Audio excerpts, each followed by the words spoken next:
Hey knitters, today is Friday and this week's theme is we're going to teach you things and stuff like that. So I've decided to teach something that's probably pretty useless to most people unless they decide to do it. And that's I'm going to teach you how to do the scale mail I've been working on. I haven't really seen any tutorials for it on YouTube. So this is how you knit and add scales. You're going to need a bunch of scales, which I got from theringlord.com, and the scales themselves aren't that expensive, but the shipping's kind of pricey, so it's still like a little bit of an investment. But if you're really interested in it, it's not that bad compared to what some yarns cost these days. So I got the small brushed aluminum scales, which are the cheapest ones, which I thought would be fine. I didn't want to go into any more expensive stuff.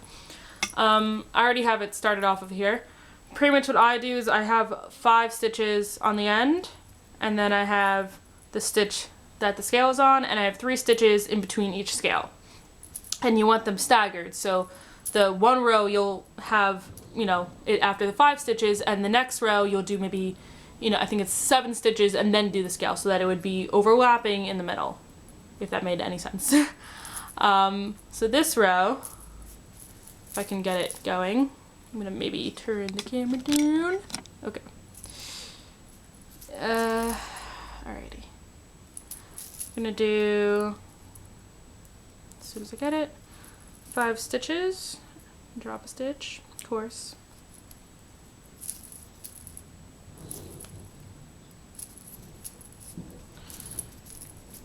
Okay. And then I'm gonna do 2 more stitches so that it's over where it should be. Now's where we're going to add the scales. You're going to put the needle through it as though you would be doing it. The scales, somehow I did them how they're on the back side. Doesn't really matter because you're doing it every other row. So for me it's on the back side because I actually find it easier.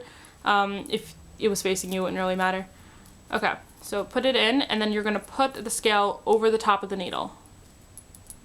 Then you're going to go around and finish the stitch, and you're going to bring it through both the scale and through the stitch. So you got the scale just kind of hanging there by like this tiny little thread.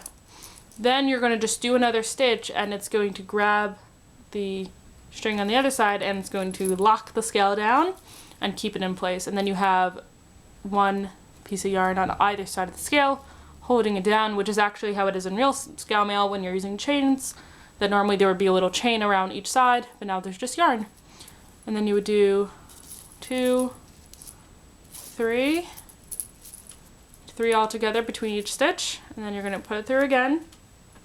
Going to put the scale on top of the needle, go around, pull it through. The lighting just changed, that's weird. Then once again, just do that, and that secures it. 1, 2, 3. And I like to just like spread it out and make sure it's actually in the middle. If for some reason you're off, just move it over by a stitch or so. I found that the first few rows are very touch and go, like trying to figure out how far apart the scale should be and stuff. And that's really going to be based on what kind of scales you have and what kind of yarn you're using. So the 3 stitches in between is what I found works with the yarn I'm using. It might be more or less depending on what you're using.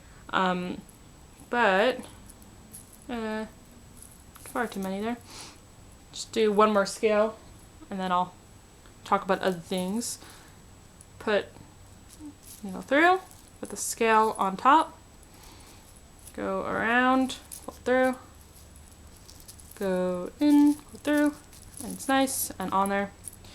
And the next row you would do would just be regular old knit across. I found that it's good to have a row between each one. You might find you like 2 rows between each one. I don't know. Once again, it's very touch and go with the scales. And that, I'll finish this row later. That is how you do scale mails. And when you're done, it looks a little something like this, but probably slightly neater. This is a little bit messy right now, but it's a little bit loose, but it tends to hold on really well. So, I don't know. I like it. That's how you do scale mail in knitting. And that is my tutorial teaching thing for this week. And now on to the rest of everyone's videos. which I totally actually wrote notes on. What is this?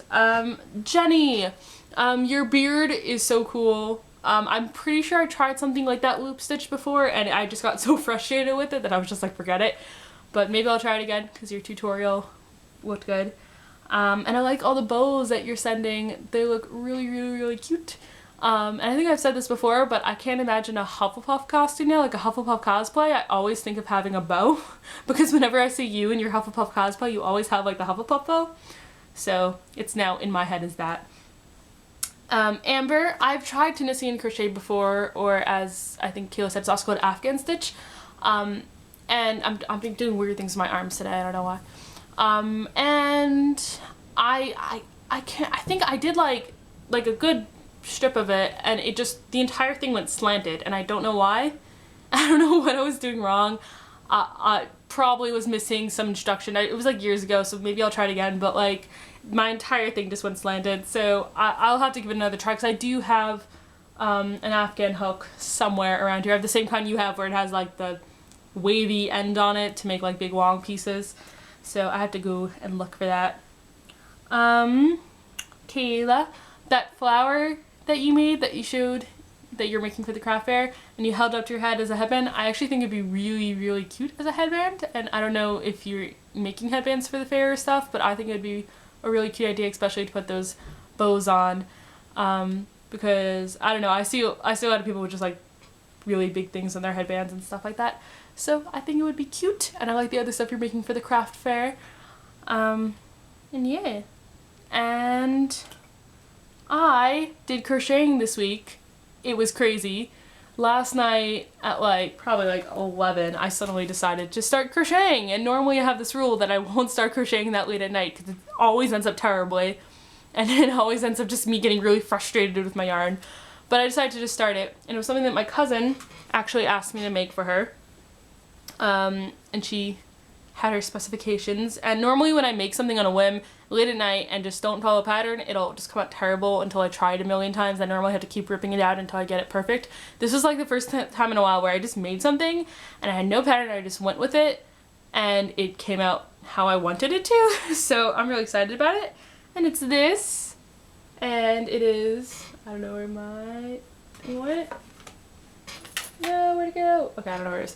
But it's an iTouch cozy thing. I was gonna put my iTouch in it to display, but it's a Tardis. My cousin has an iTouch, and she kept telling me that it was getting scratched up in her purse, and how she's like really into Doctor Who recently, and she said she would really like a Tardis iTouch.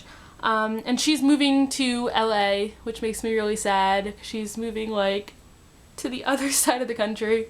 So as a going away present, I made her a Tardis thing. I still need to stitch like police box in white, like in white thread across the black parts on either side. But I'm really happy with how it came out. I did like, to make like the raised parts, I did like front post double crochet. And then, I don't know if you can see it, but there's like little ridges across as well. And those I did back post double crochet. And I really like it. And I think I might like actually write up the pattern because it wasn't that bad, and I kind of want to make one for myself. So possibly going to write a pattern out of this. Maybe I'll think about it. But yeah, yay, crocheting, super excited. Instant gratification because it took me like 3 hours, not even. And I'm super happy. And I think that's it for this week.